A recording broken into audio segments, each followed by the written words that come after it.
है। बाबा चैतन्यानंद को आज दोपहर 2 बजे पटियाला हाउस कोर्ट में कानूनी प्रक्रिया के तहत पेश किया जाएगा। चैतन्यानंद की पुलिस रिमांड दरअसल आज खत्म हो रही है। कोर्ट ने चैतन्यानंद को 5 दिन के रिमांड पर भेजा था, जो आज खत्म हो रही है। और दिल्ली पुलिस सूत्रों के मुताबिक आज कोर्ट से पुलिस बाबा की रिमांड नहीं मांगेगी, यानी बाबा का तिहाड़ जेल जाना अब तय है। कई ऐसे सबूत सामने आ चुके हैं, कई ऐसे बड़े खुलासे हो चुके हैं जिसने आरोपी बाबा के इस पूरे काले साम्राज्य की पोल खोल कर रख दी है। वो अश्लील साम्राज्य जिससे जुड़े कई सबूत इस वक्त कानून के पास मौजूद है। ऐसे में एक बार फिर से कानूनी तौर पर आज प्रक्रिया नजर आएगी। और देखिए, दिल्ली में यौन शोषण का आरोपी बाबा चैतन्यानंद, इस पूरे केस में पुलिस ने बड़ी कार्रवाई की है। बाबा की 3 महिला सहयोगियों को पुलिस ने गिरफ्तार कर लिया और ये तीनों महिलाएं बाबा के इंस्टीट्यूट में डीन और एग्जीक्यूटिव डायरेक्टर के पद पर तैनात थी। आरोप है कि इन तीनों ने चैतन्यानंद के कहने पर छात्राओं पर दबाव बनाया और इतना ही नहीं, सबूत मिटाने के लिए इन तीनों महिलाओं ने छात्राओं पर यह दबाव बनाया कि वह अपने मोबाइल फोन से इस बाबा के अश्लील चैट्स डिलीट कर दे, जो इस बाबा के जरिए उन छात्राओं को भेजे जा रहे थे। लेकिन सबूत ना रहे, इसलिए चैट्स डिलीट करने का दबाव भी इनके जरिए बनाया गया। तो कई खुलासे अब तक हो चुके हैं और सबसे बड़ा खुलासा यही कि इस बाबा के जरिए किस तरह से छात्राओं को मानसिक तौर पर प्रताड़ित किया जा रहा था, मानसिक और शारीरिक तौर पर उन्हें जख्म दिए जा रहे थे। और एक एक करके अब सबूत यहां पर सामने आ रहे हैं, जिसमें उन तीनों महिलाओं का भी अब जिक्र है जो अब पुलिस की गिरफ्त में है, कानूनी शिकंजे में आ चुकी हैं। और देखिए, पुलिस की गिरफ्त में आई 3 ये जो सहयोगी हैं बाबा की, वो एक संस्थान की एसोसिएट डीन थी। पूरी डिटेल आपको बताते हैं। दरअसल एक एग्जीक्यूटिव डायरेक्टर और एक सीनियर फैकल्टी। पूछताछ में तीनों महिलाओं ने यह कबूला, ये माना कि उन्होंने चैतन्यानंद के कहने पर छात्राओं पर दबाव बनाया था। पुलिस के मुताबिक ये तीनों महिलाएं छात्राओं को धमकाती थी, डराती थी, उन्हें बाबा के अश्लील मैसेजेस को अपने फोन से हटाने के लिए मजबूर करती थी, ताकि बाबा का कोई भी सबूत इन छात्राओं के पास ना रहे। पुलिस ने इन तीनों को गिरफ्तार कर लिया है, जेल के सलाखों के पीछे है। और कहा जा सकता है कि कुछ और बड़े खुलासे, क्योंकि श्वेता शर्मा, भावना कपिल, काजल नाम की ये तीनों महिलाएं किस तरह से बाबा के इस अश्लील दुनिया का बड़ा हिस्सा बनकर इन छात्राओं को मानसिक शारीरिक तौर पर प्रताड़ित कर रही थी, ये बड़े खुलासे अब तक हो चुके हैं। और आज कानूनी प्रक्रिया के तहत एक बार फिर से ये आरोपी बाबा कानून की चौखट में है, कोर्ट के दरवाजे में है।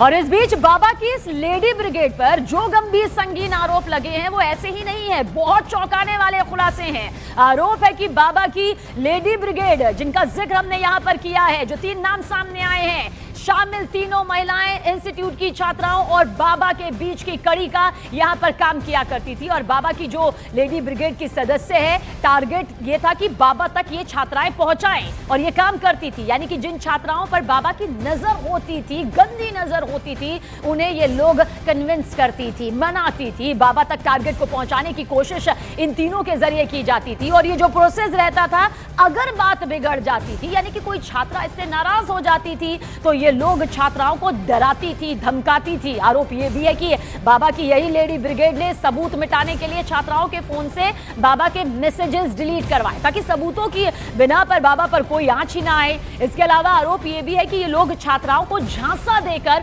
उन्हें बाबा के पास भेज देती थी। छात्राओं को अलग अलग लालच दिए जाते थे, कोशिश की जाती थी ताकि ये बाबा की चौखट तक पहुंच सके। और देखिए, बाबा के ठिकाने से जो चीजें यहां पर बरामद हुई हैं, जो हासिल हुई हैं सबूत के तौर पर, वो उसकी मानसिक अवस्था की तरफ इशारा कर रही है। पुलिस को शक है कि बाबा चैतन्यानंद कंपल्सिव सेक्सुअल बिहेवियर का शिकार हो सकता है। लेकिन ये कौन सी मानसिक अवस्था है जिसका जिक्र यहां पर किया जा रहा है, इस रिपोर्ट के जरिए आप समझिए और देखिए।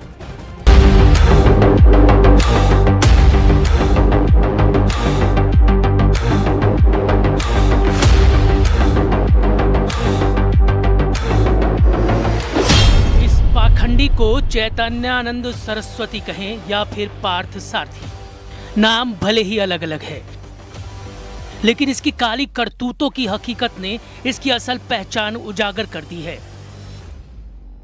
एक आम आदमी की कल्पना से परे घिनौना था ये बाबा, और इसका अय्याश लोग वो अय्याश लोग जहां बाबा के अय्याशी के सारे साधन और साजो सामान मौजूद थे।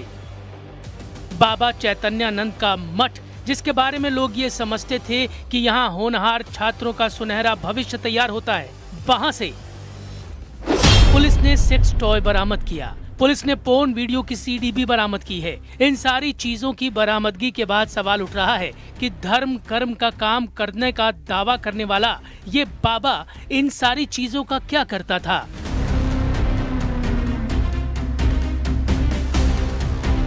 दिल्ली पुलिस सूत्रों की माने तो शक इस बात का है कि बाबा चैतन्यानंद कंपल्सिव सेक्सुअल बिहेवियर का शिकार है। ये दिमाग की एक विक्षिप्त मानसिकता की बीमारी है, जिसमें बाहर की दुनिया में इंसान पूरी तरह से सामान्य दिखता है। एक गंभीर मानसिक स्वास्थ्य का मुद्दा सामने आता है, जिसे हम लोग कंपल्सिव सेक्सुअल बिहेवियर डिसऑर्डर कहते हैं, या सरल भाषा में कहें तो एक ऐसी मानसिक बीमारी जिसमें व्यक्ति अपने यौन व्यवहार पर नियंत्रण खो देता है। इन सारे खुलासों के बीच पुलिस को कई सवालों के जवाब की भी तलाश है। सवाल ये कि क्या बाबा के मठ में कोई बड़ा रैकेट चल रहा था? क्या बाबा के आलीशान रहस्यमयी कमरे में गैर कानूनी गतिविधियां होती थीं? बाबा के दुबई के शेख के साथ क्या क्या कनेक्शन है?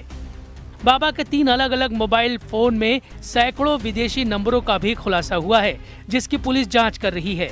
बाबा चैतन्यानंद के जिस कथित दुबई के शेख से गहरी दोस्ती का दावा किया जा रहा है, क्या उसके लिए बाबा टारगेट तैयार करता था? जी देखिए, मैं उस कॉलेज का स्टूडेंट रह चुका हूँ और हालांकि ये पहली बार नहीं है। इससे पहले भी कई बार ऐसे दरमियान हो चुके हैं लोगों के साथ, फीमेल स्टूडेंट के साथ, जहाँ पे नॉर्मली बच्चे अपना दर्द बयान नहीं कर पाते थे। साथ उस समय इतनी ज्यादा लोगों को पावर नहीं थी या हिम्मत नहीं थी, जिसके चलते वो लोग अंदर ही अंदर घुटते रहते। और ये इस बार जो चीजें हुई हैं, साथ इन 17 बच्चों ने एक साथ यूनिटी बना के इस चीजों को लेकर हाईलाइट किया, साथ ये मुद्दा इसलिए बाहर आया है। इससे पहले भी लोगों ने शिकायतें की हैं, पुलिस स्टेशन में बहुत सारी कंप्लेंट्स हैं इनके अगेंस्ट में, कई तरह की कंप्लेंट्स हैं जहाँ पे की गई हैं, बच्चों के थ्रू भी की गई है, जिसके साथ हैरेसमेंट उन्होंने भी की हुई है, बट सुनवाई नहीं हुई है। लेकिन इस बार मैं उन 17 लड़कियों को धन्यवाद कि उनके माध्यम से इस केस को एक नई ताकत मिली है। अलग अलग लड़कियों के साथ बाबा चैतन्यानंद की डर्टी चैट से पर्दा उठने के बाद ये साफ हो गया है कि बाबा की शख्सियत ना तो क्लीन थी और ना ही उसका चरित्र। पीड़ित लड़कियों के बयानों ने भी बाबा के चेहरे पर लगा नकाब हटा दिया है। आप किस टाइम पीरियड में इस इंस्टीट्यूट में थे जिसमें पार्थ सारथी यहाँ पर पोस्टेड थे? मैं 2012 के बाद की बैच की हूँ जी। एंड मैं दिल्ली से बहुत दूर से आई हुई हूँ, सो मुझे स्कॉलरशिप पे रखा गया था अंडर मुस्लिम कोटा। सो पार्थ सारथी, स्वामी पार्थ सारथी एक ऐसे बंदे हैं जो एक वक्त पे हजारों मास्क लगा के घूमते हैं।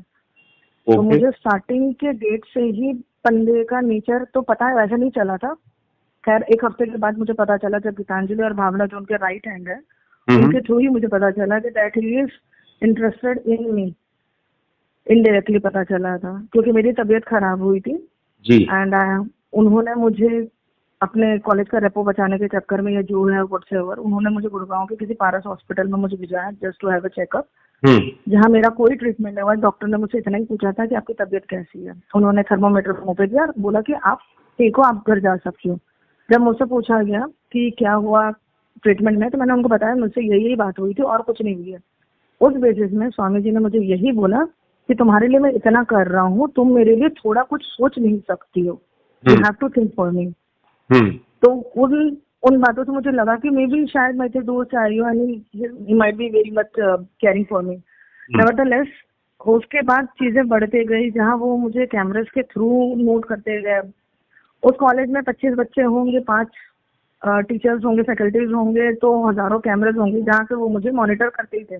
कुछ ना कुछ बहाने से, कुछ ना कुछ तरीके से, कुछ ना कुछ नुक्स निकालते हुए, किसी न किसी बहाने से उनको मुझसे बात करनी होती थी, या उन्होंने मार्क्स डिटेक्ट करना होता था जिसके थ्रू मैं बात करने जाऊँ। बिकॉज मार्क्स डिटेक्ट करना was not a big thing. Marks detect करने के बाद you have to pay him, आपको पे करना होता था $5,000, which was not easy for me to pay during that time, क्योंकि मैं अपनी फैमिली पे डिपेंडेंट नहीं थी। दिल्ली का ये बाबा न जाने कितनी ही लड़कियों को टारगेट कर चुका है। कई लड़कियां इसके दबाव में आकर इसके जाल में फंस भी चुकी हैं। पुलिस के सामने 1 दर्जन से ज्यादा ऐसी पीड़ितों का बयान है जो सीधे सीधे बाबा चैतन्यानंद पर यौन शोषण के आरोप लगा चुकी हैं।